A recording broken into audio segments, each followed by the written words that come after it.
Hey everybody, Blugoblin here for a comic book review to review the comics that kicked off the month of June 2016. I realize that I am very late with this. I've been going through a lot here lately. Been real busy at work, and for those of you who don't already know this by now, I experienced a personal tragedy. My oldest dog, Gizmo, unfortunately passed away, and that hurt. It still hurts. Gizmo was more than a dog to me. In my heart, she was my child, and saying goodbye to her was hard. It's still hard. If there's a lesson learned in that, it's like if you have a relationship with an animal, regardless of how long the relationship lasts, don't take that relationship for granted. Cherish every moment you have, because you never know when you're going to lose a friend, lose a loved one. I mean, Gizmo was family. Rest in peace, Gizmo. Daddy will miss you. It's my baby girl. Lasted 16 years. It's hard to believe I've had that dog since I was in high school. 16 years ago. It's rough. Oh, but enough about that. Let's get to the comic books. Okay? I miss you, Gizmo. Let's get on to the comic books before I start crying. Got some indies, and of course the big two. We're going to start with the indies. I know this first company isn't really an indie company, but I consider it an indie. We're going to start with IDW. We're going to start with Bebop and Rocksteady, Destroy Everything, #1. Oh, wow. Bates, Weaver, Campbell, everybody who worked on this. This was good. This was really good. I don't care too much for the artwork on the cover. The turtles look like they got warts. Rocksteady looks like a pick that looks like a raisin. It looks like his flesh is made out of raisins. Bebop's the only one that looks really cool. But this is a time travel story, and hence the name of the title, Bebop and Rocksteady Destroy Everything. This is a time traveling story, and it starts off with the turtles in a museum, in a natural history museum. Of course, they see the bones of the dinosaurs, but then they see the bones, minor spoilers here, they see the bones of Bebop and Rocksteady. Yeah. It's like indicating that Bebop and Rocksteady had a significant happening in the prehistoric times, and thus cue the lady friend with the time scepter. Yeah, this was pure fun. It was good stuff. I love the character interaction. Some good fourth wall breaking in there from time to time, but other than that, I thought it was a really fun issue. Very fun. I give it a 3.5. Moving on to Boom Studios with Mighty Morphin Power Rangers Pink, #1 of 6. Fletcher and Thompson did a fantastic job with this. I was hesitant to get this. I didn't know if I was going to get this or not, but thank God I did, because this is basically a story in which Kimberly comes out of retirement and resumes her role as the Pink Ranger. And there's a very interesting way that they do this. It's like, I'm going to do some minor spoilers in here without giving too much away. No, she does not get her power coin back from Catherine, but I also liked the attention to detail on as to, even without a morpher and a power coin, how she's able to become the Pink Ranger again. And I thought it was very well explained, and it kind of made sense for the most part. You know, Kimberly's in Europe. She's going to go see her mom and her stepfather, and there's a little problem. The town that she goes to visit, it's a ghost town. There's literally nobody there. She comes across one guy who's having the same problem that she is. He can't find his family. So she's doing some investigating, you know, and I like how they're characterizing Kimberly in here. She's not the bratty mall girl that we knew in the early 90s. No, this Kimberly, I would take this Kimberly way over the early 90s Kimberly that we got on the actual show. This is a Kimberly that I can get behind. This is a Pink Ranger that is certifiably badass. I really loved this story, and that cliffhanger, Jesus. Fletcher Thompson, y'all have been hanging out with Peter David. This was amazing. This was, dare I say, more phenomenal. This is a must-have for any Power Ranger fan. I'm glad I picked this up. I'm ready to see the next issue. This was really good, an easy 4. Alright. Lookers, number 0. This is Boundless Comics. Yeah, this is an adult comic. Very pornographic, very adult heavy. It's X-rated, but it's not about the sex. I mean, yes, there are sex scenes in this, but there's also some action. There's some good storytelling. There's even some comedy in here. The first part of the story had me laughing my ass off. That was very funny shit. And then the second story, the first story is cute, it's cheeky, it's fun, but like I said, this ain't for kids. And the second story, we get the return of Pandora. The second story deals with Pandora teaming up with the Lookers to take on a demon who has created a soldier based on a woman who tried to commit suicide. So in the first story is a cheeky X-rated comedy, and the second story is an X-rated zombie fighting flick. It's fun. It's good stuff. I liked it for obvious reasons, but you just gotta take it for what it is. Give it a 3.5. Alright, on to the DC stuff. Start off with Batman Rebirth number 1, or Batman Rebirth one-shot, however you want to call it. King and Snyder are the main two on this book.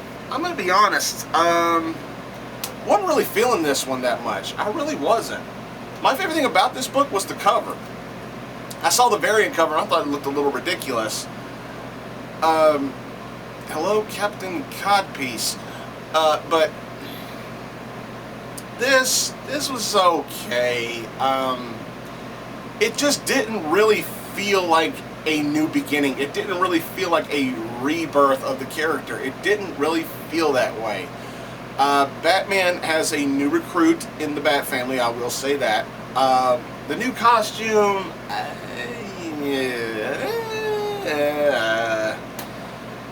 but the rest of the book was fine. It just,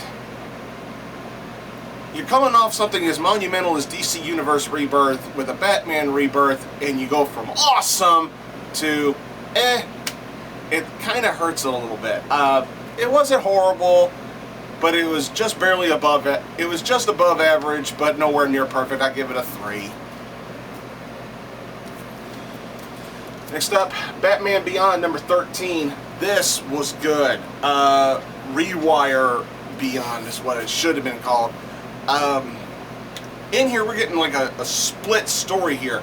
We're getting reminiscence of Terry McGinnis's run as Batman, you know, with memories about what supposedly happened to Tim Drake, and now we're on storylines involving Tim Drake dealing with Rewire, and he's able to track Rewire down, and that's where I'm going to stop it, because we got another Peter David style cliffhanger that just made me go whoa.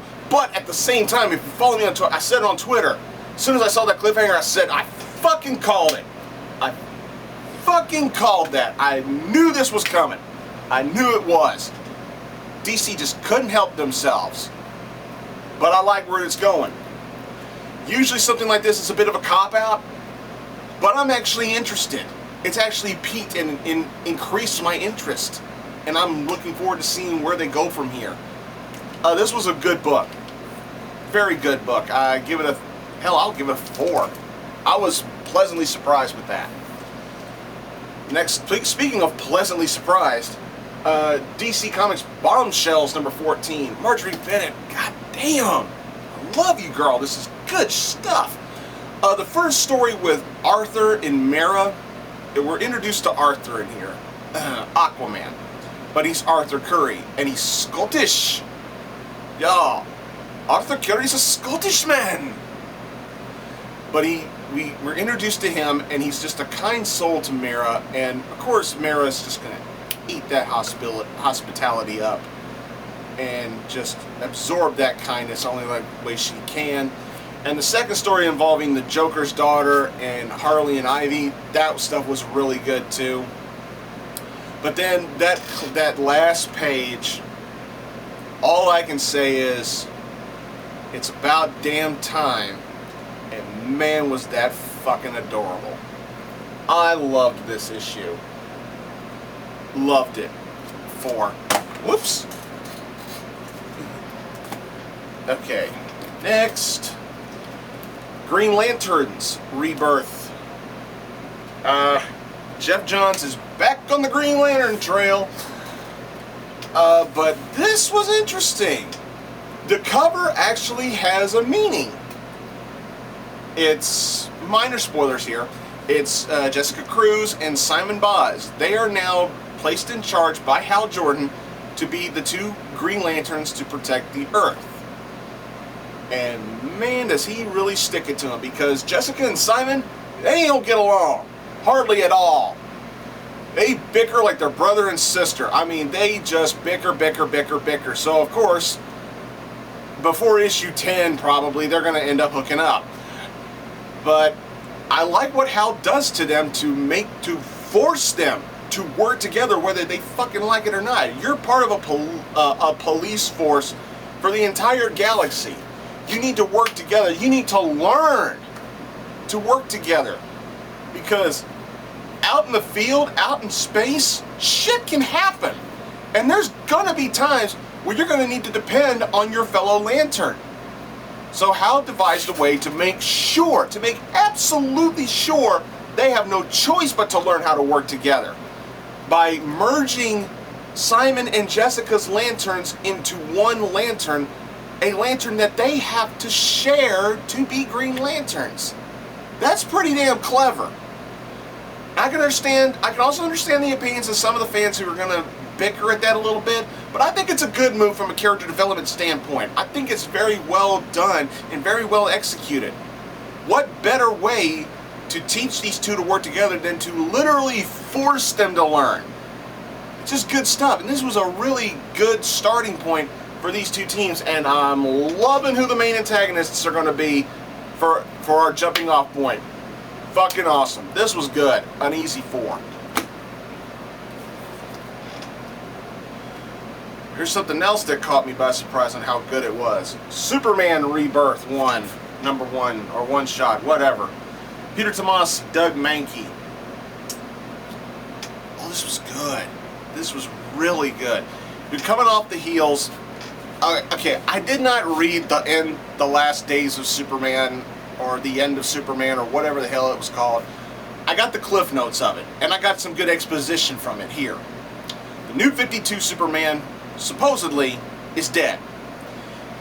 And this Superman, our Superman, the pre-Flashpoint Superman, our Superman, the Superman that Dan Jurgens so graciously gave back to us in the Lois and Clark series, our Superman, has decided to take up the mantle. Or has he? He's still flying out in the black suit.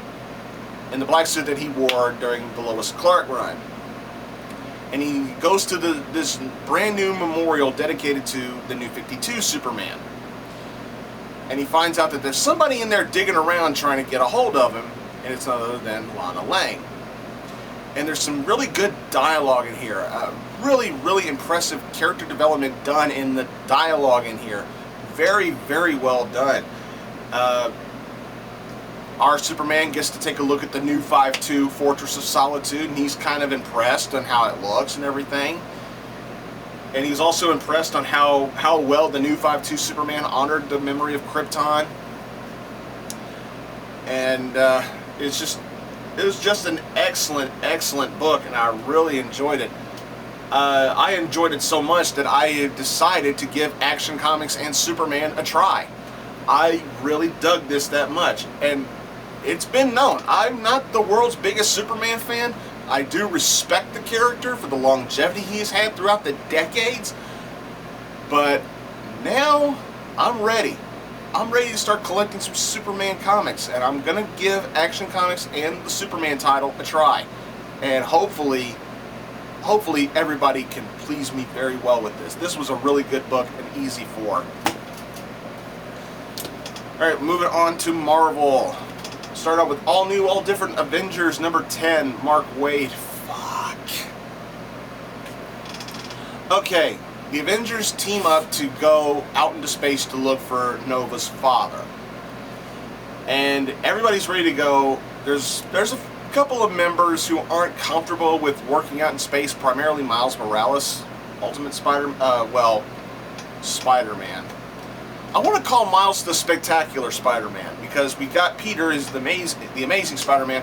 Why can't Miles take the moniker of the Spectacular Spider-Man or the Sensational Spider-Man? Give him his own moniker. You can't just call him Spider-Man. I mean, you gotta give... This is a character who has really developed a fan base. Give him the Spectacular moniker. Give him that. He's earned it. But, yeah. Back to this, and then some crazy shit's going on, and they find out, and we see that the ship that they're taking is literally being powered by Thor's hammer. And that's it. Thor's hammer is literally the only thing that is keeping this ship powered. But then some crazy shit's going on in here, and I cannot ruin that last page. I can't. I just can't. This was really good. Fun read, great issue, great writing, good artwork, great fucking cover, and just really good character development overall. I really dug this. And once again, holy shit, that cliffhanger. A 4 out of 5. Moving on to All New Wolverine number 9. Tom Taylor is still killing it with this. This is really good. Figured out that the stuff in the box, this mysterious box, is nothing more than a pheromone that attracts Fing Fang Foom. Oh, and we find out what indeed Fing Fang Foom has been doing. And I love what Laura was willing to do to go save Old Man Logan. And some funny moments in here, but I'm really interested in where Taylor's going with this. You kind of sort of reunited Wolverine with her predecessor, Old Man Logan. From this point on, I'm calling Laura Wolverine and Logan Logan. So Wolverine is reunited with her former protege Logan, sort of. It's from an alternate dimension, alternate timeline. And I'm really interested in where they go from here. I mean, this is a really good book. Some fun moments in here. I loved it. It was great. 3.5.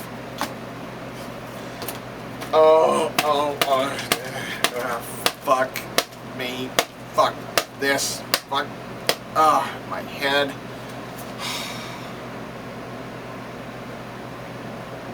I don't really want to do this, but I have to. I gotta talk about this. The Amazing Spider-Man number 13. The fuck was this?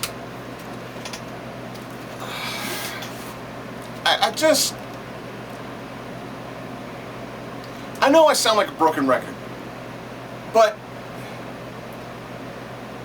this is, if there's any silver lining to this, the covers are still awesome, and this particular issue was not the worst of this run, but this was still bad.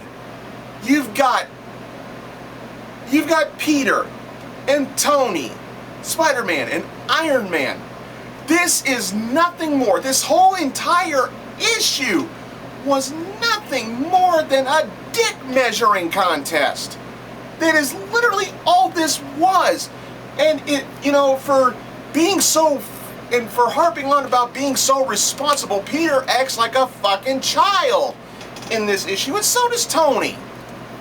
And another thing that just made my flesh crawl was seeing Peter still telling Iron Man, "You took my girl," when you took Mary Jane. Hello, Peter. Mary Jane, as much as it pains me to say it, Mary Jane's not your girl anymore. You threw her away to go back and live with your aunt. You threw your wife away to go back to mommy. As much as I hate to say it, Peter's got no right calling MJ his girl anymore. Because she's not his girl. They're done. Unless Marvel is teasing us with the possible thought of them getting back together, you need to quit having Peter calling MJ his girl. She's not his girl anymore. And on top of that, their irresponsibility, their fucking bickering, cost them Miles Morales.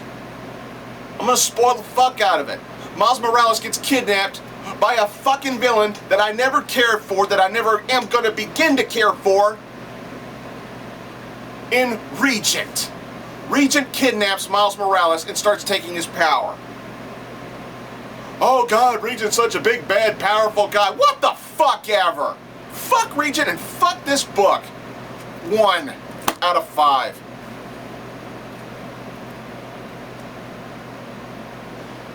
Pick of the week. Civil War II, #1. Bendis and Marquez. Oh my God. This was brilliant. This was simply breathtaking. This was really good. Right from the get-go, you instantly see all the emotional torment that every character is going through in here. We have 2 casualties in this issue, and this issue does a great job. This particular book does a great job of tying to both issue zeros. The issue 0 that came before this, and the issue 0 that was part of Free Comic Book Day. This book did a fantastic job of tying itself to both of those books, and it was very, very well done. The action, the emotion, the trauma, the drama, the artwork, the writing, the character interaction, everything worked for me. This was a spectacular read from beginning to end. It was so well done. And 2 heartbreaking losses in this book that I will not even dare spoil for you. But the 2 losses we have in here just fucking hurt. Remember this book. This, I swear, the rest of this story needs to be just as good as this was. I was so surprised on how good this was. I'm gonna do it. I'm gonna give it a 5 out of 5. Civil War II, #1. Incredible. Moving on to Spider-Man 2099, #11. Peter David and Mr. Slimy. Oh, we are introduced to the 2099 Sinister Six. Green Goblin, Dr. Octopus, Venom, Vulture, I want to say Scorpion, and shit. It's been a few days since I've read this. I am so sorry.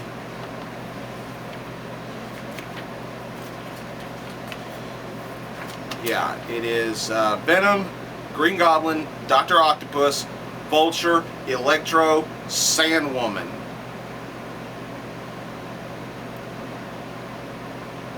Yeah, Sandwoman. Okay. But this was good. This was really good. What you come to expect from a tussle between a Spider-Man and a Sinister Six. But, oh man. What is Peter David known for? Exactly. Cliffhangers. How well does he do them? Oh, that well.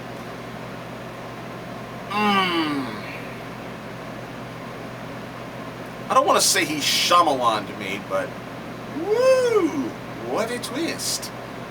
Nicely done. This gets a 3.5.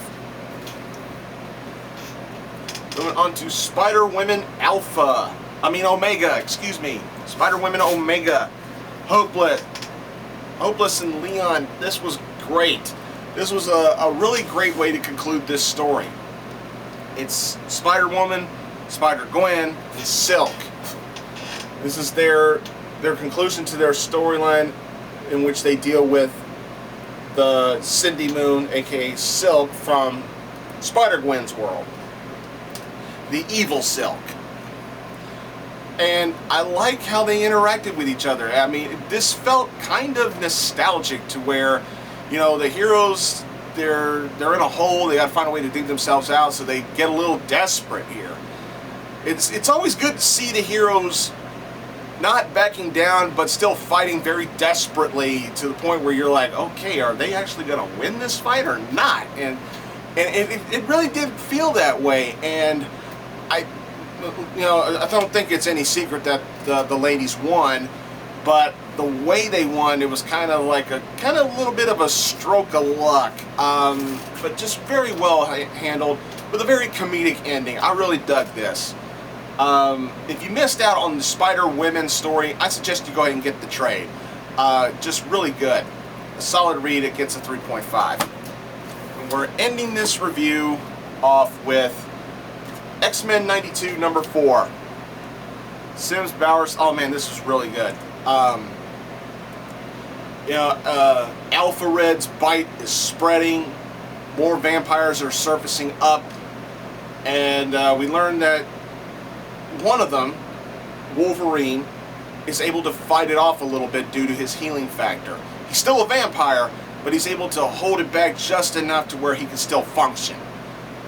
And unfortunately, some of the vampires are learning the hard way that Alpha Red's bite is deadly.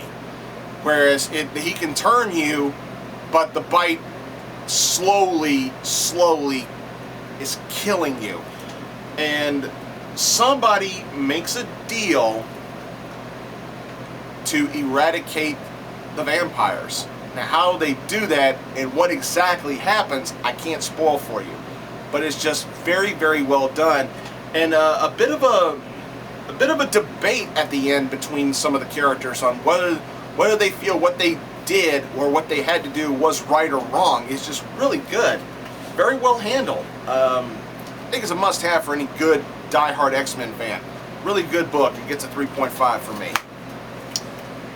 Well, that's it for this review, everybody. I am so sorry it was so late. I've just been dealing with a lot of stuff, and once again, I want to personally thank everybody who sent me condolences and well wishes for the departure of my baby girl Gizmo. You have no idea how much that means to me. Gizmo, I love you, and God knows I'll miss you. You were my baby girl, and you will always be my baby girl, and I love you. I need to stop before I really lose it here. Don't forget to subscribe. Check out Blugoblin X as well. I'm hoping to do a few new things for that channel. Just got to find the time to do stuff. I'm considering getting back into the wrestling talk, but nothing's definite for sure. Especially with a certain promotion starting. I'm not talking about What Culture Pro Wrestling. I'm really looking forward to that. I'm also thinking about possibly doing some NXT reviews. So who knows where that can go? But that'll all be on my Blugoblin X channel. If you all want to possibly see me talk about wrestling, go subscribe to Blugoblin X. I also do Midtown Comic Stash reviews there as well.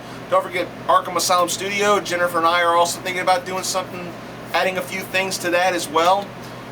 Follow me on Twitter, Tumblr, Pinterest, Facebook, or stick with me here on YouTube. Y'all know who the shout-outs go to. My bros, Chris, Deadpoolzilla, Brandon Hex. Thanks for watching, everybody.